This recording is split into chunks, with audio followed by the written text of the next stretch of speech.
नमस्ते। अच्छा, कभी सोचा है कि इतने अच्छे-अच्छे प्लान्स होने के बाद भी ज़्यादातर बड़े बदलाव फेल क्यों हो जाते हैं? क्यों इतनी सारी कोशिशें, इतनी प्लानिंग, सब फेल हो जाता है?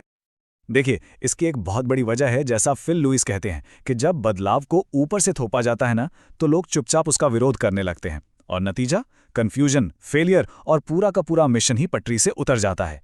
ये एक तरह का साइलेंट किलर है। तो फिर इसका हल क्या है? नहीं, असली जवाब छिपा है एक माइंडसेट शिफ्ट में। एक ऐसी सोच अपनाने में जो बदलाव को एक प्रॉब्लम की तरह नहीं, बल्कि एक मौके की तरह देखे। तो इस नई सोच का पहला सिद्धांत क्या है?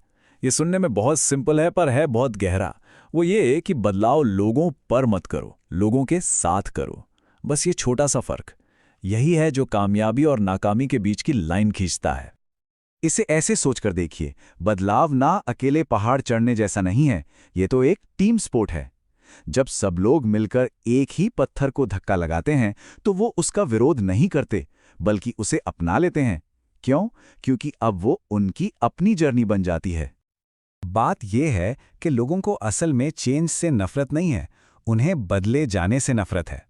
जब उनसे कंट्रोल छीन लिया जाता है, तो जाहिर है वो विरोध करेंगे। सारा खेल एजेंसी का है, मतलब अपने फैसलों पर कंट्रोल होने का। तो सवाल यह है कि इसे असलियत में कैसे करें? हमें सिर्फ चेंज को मैनेज करने का कोई नया तरीका नहीं मिलता, बल्कि हमें एक पूरा खाका मिलता है, इरादे के साथ, एक मकसद के साथ लीड करने का।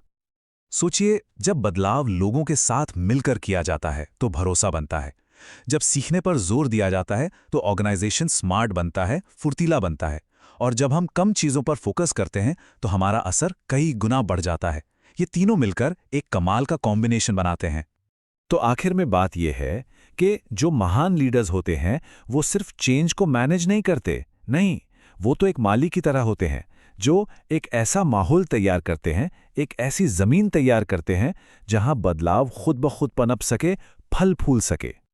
तो अंत में बस यही एक सवाल रह जाता है, किसी भी संगठन में बदलाव आखिर है क्या? या फिर वो एक साझा सफर है जिसे मिलकर तय करना है?